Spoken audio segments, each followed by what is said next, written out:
First and foremost, thank you to the first 38 subscribers to this channel. And also I'd like to thank those of you who've actually have been watching my videos. I'm very appreciative of that. And for those who have not watched, or who have subscribed and have not watched, all I can say is you're missing out on something. So there you go. So recently what's come on the air is a five-part 7-hour and 45-minute documentary about, and it's called OJ Simpson Made in America.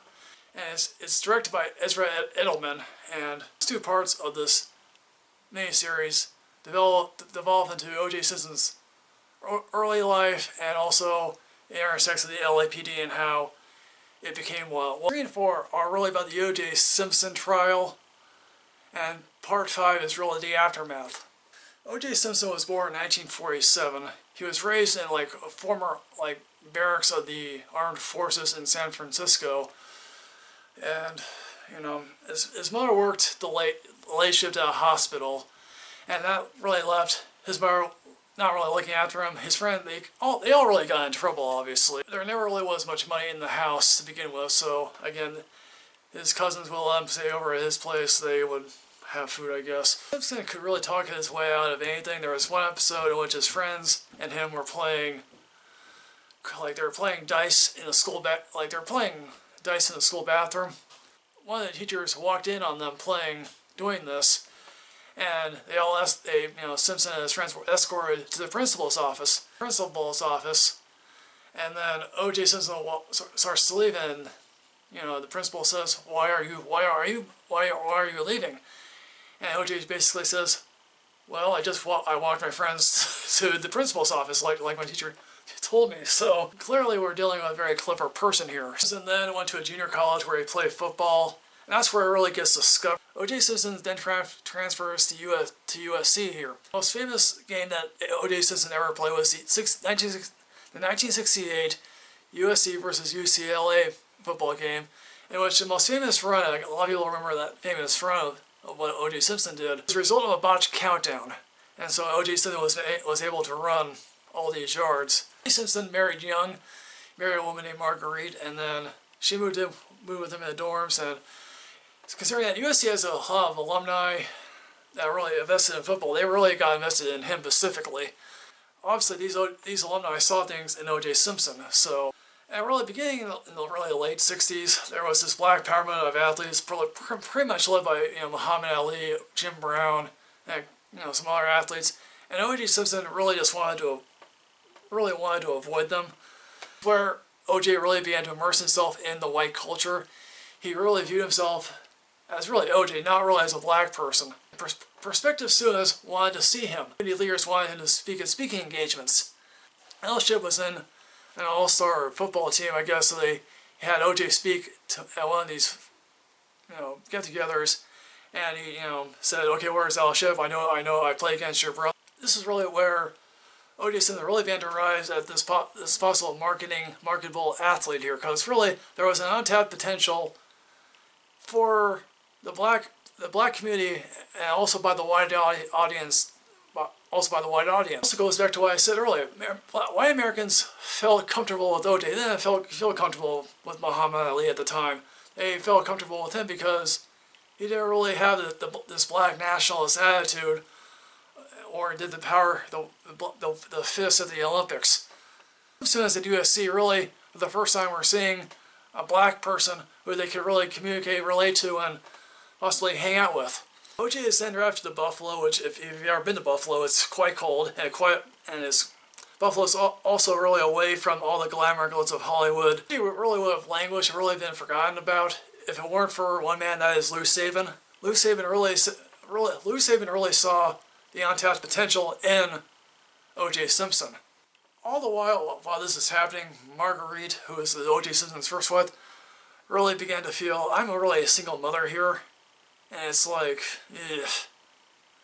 And they had a couple of kids, and it was like, again, as I reiterated, Marguerite felt like that she was a single mother, not really a part of anything. O.J. Simpson then meets Nicole Brown while he's still married, and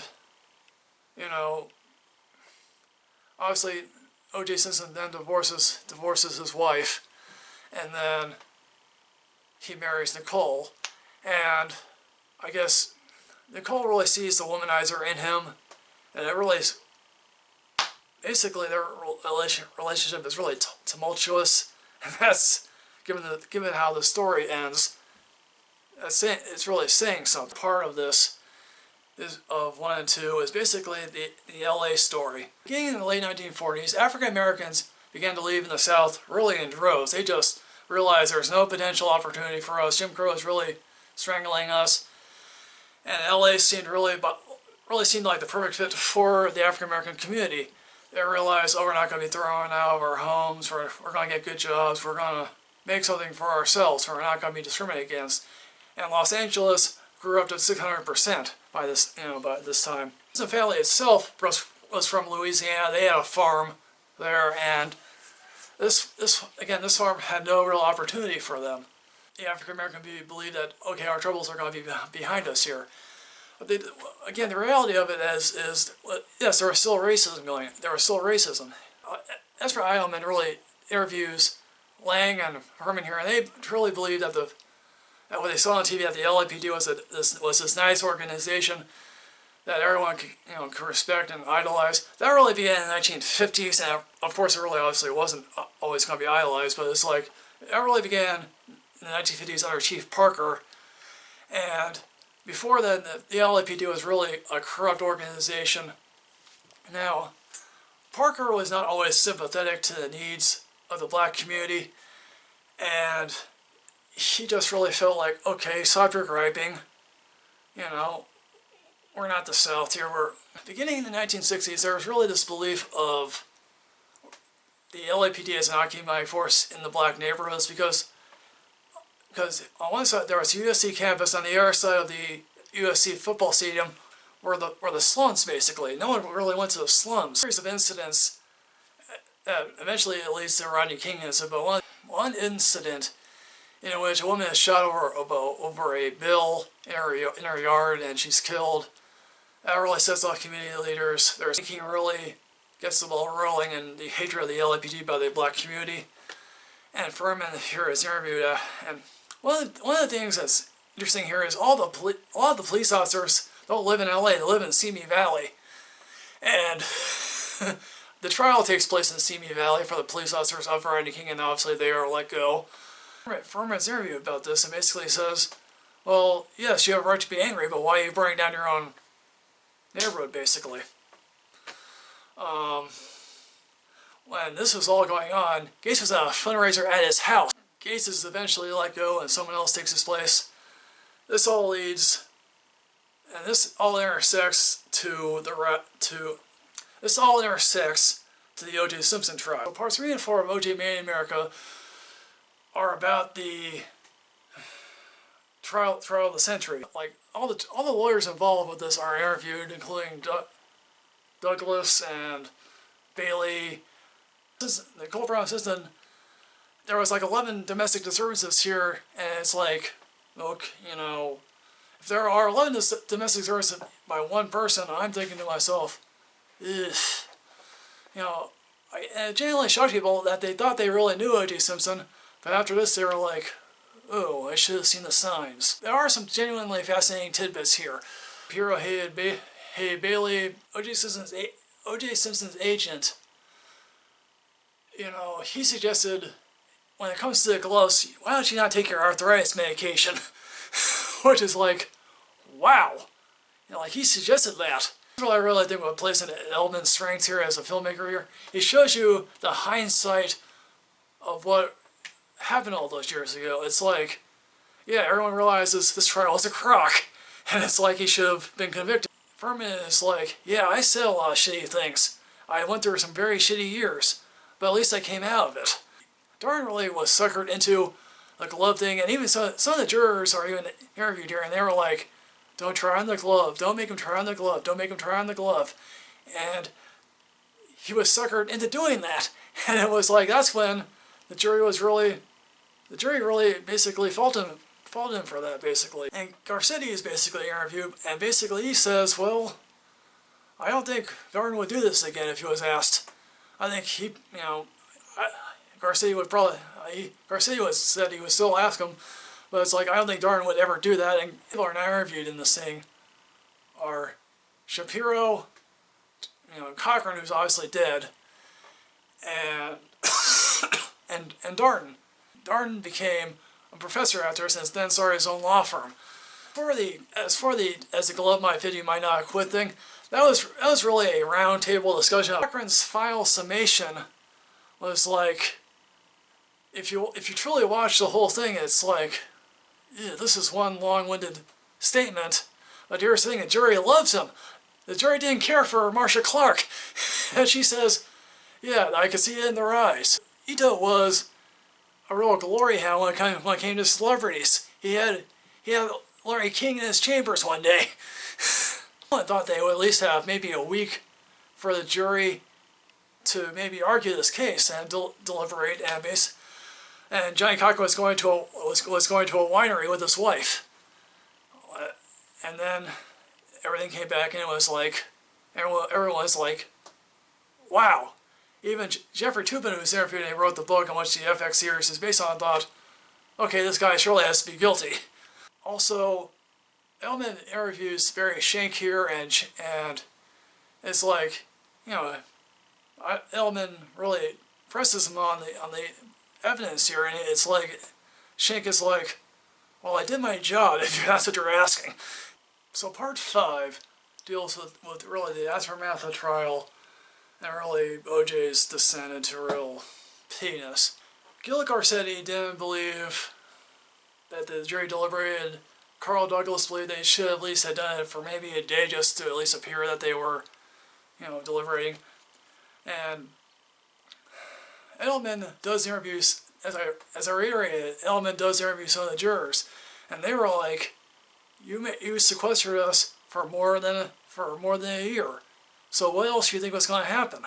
So Edelman also asked this one other juror who was interviewed, and he asked him, looking back, was it possible that this was all payback for Rodney King? And she says, immediately, for the trial, possibly, yes. Now, who knows? He was emotional, and again, all this, he told all his friends, if the verdict came back guilty, he doesn't want to see them. He just felt like, okay, my life is over, That's basically that. Preparing for a riot. Jeffrey Toobin did expect a guilty verdict, obviously. And basically then, we all know what happened. He's not guilty for the murders of Nicole Brown and Ron Goldman. And it's also discovered as, one of the jurors as they're leaving, he raises the Black Power signal. It's discovered that juror years ago was a Black Panther. It's like with this trial, it was like 75% of white Americans thought he was guilty. Nearly 75% of that same number didn't think, a Black American didn't think he was. And here's the thing: did OJ believe that he could go back to his life after the trial? Yes. But here's the thing: he thought himself as a white person, and basically white America did not really accept him. And again, it's like all his friends, like again, Robert Kardashian, basically deserted him because he truly thought he was guilty. Well, OJ Simpson made an attempt to fit into black culture, and it was really pathetic. And it was like he would go to like some place for place with fried chicken, and his manager was like, "Really? You really? When did you ever eat fried chicken?" And his relationship with his Nicole's kids, their relationship with their parents, his parents, was strained basically, and who could really blame? A year later, following a trial, obviously, Fred Goldman, he sued him, and obviously the Browns sued him in civil court. We all know how that really ends, and Fred Goldman is really chomping at the bit to get after Simpson, if not in criminal court, by going after his money. Basically, the judgment is handed down. They're awarded $33 million. But here's the thing: judgment is a piece of paper. Case isn't morally obligated to pay that money. No, it would be nice if he paid the Browns and the Goldmans that type of money, but he just said, "I ain't paying you." And it's like, OJ then moved to Florida to protect his remaining assets. He also hid all of his memorabilia in many different, he also hid his memorabilia in various storage lockers in in California, in Southern California area.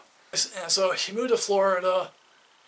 Again, his friends were different in Florida. Basically, here's the thing: OJ craved fame, and it was like the people who he hanged around with in Florida were like, yeah, they weren't exactly the nice type. They were really the thuggish type. And here's the thing: it really took the trial for OJ Simpson to become a black person. So when OJ Simpson writes, "If I did it," it's like, really, America is like, please please go away, OJ Simpson. And it's like, his manager at the time, he and him are like, he's around when OJ is smoking, some marijuana, and it's like, he's asking him, okay, what really happened that night? And he said, well, if she hadn't opened that door with a knife. And it's like, that's when his agent basically says, I'm out here, basically. It's like, his friends, ones that actually, I think, truly care about OJ Simpson, he has a really, charming personality. You get sucked into thinking, okay, this is an interesting fella. They are like, he makes no real attempt to seek higher ground. It's like, his friends in Florida, he's sleeping with everyone. Whoever he has a relationship reminds him of Nicole. And it's like, it's really a self-destructive streak. So when it comes to the Las Vegas robbery trial, it's just like, yeah, he's an idiot. That's what he is, basically. And Marcia Clark and everyone else sort of found out. It's like, wow, how can you be this stupid, basically? To some people, it's also, personal payback for the Merle trial? Yes. Again, also, when it comes to Las Vegas, it's like, dude, you had all this stuff in storage lockers. You forgot to pay the rent on the storage lockers. No wonder your stuff is being sold out. Your stuff is being sold to different people who basically have it, and it's like, don't rob people with a knife. Don't rob people with a gun. Don't have people come with you who have guns acting like a badass. It's just really sad. So OJ Simpson, 13 years a day, is convicted for robbery, and it's like, you see footage of him in jail, and it's like, wow, this is just sad. And is there a good possibility that he could get out next year? Yes, definitely. He's a mild prisoner. He'll have he'll go a good decade or so to really figure out what he wants to do with his life. Maybe he'll make the most of it. What I really love about this documentary is that, yeah, you look at it and it's like, hindsight is always 20/20. And it's like, these people, they're truly wise to what has gone on with their lives, and looking back, and it's like, also, the footage of young OJ, it's really interesting to see how he really became this really infamous person, basically famous, then infamous, then really pathetic figure. The only complaint I really have about this documentary series is that Edelman doesn't interview OJ Simpson himself. OJ Made in America is already online. It's a 30 for 30 series made by ESPN. You'll find it on ESPN somehow, or you'll find it online. I highly recommend you see it. What did you think about OJ Made in America? Were you enthralled by the series, or did you think that the People versus OJ Simpson thing was already enough for you? And it's so like, comment, subscribe, guys. Let's go places. And as always, guys, enrich yourself with knowledge, because otherwise, if you don't have knowledge, you're going to be left in the dark. See ya.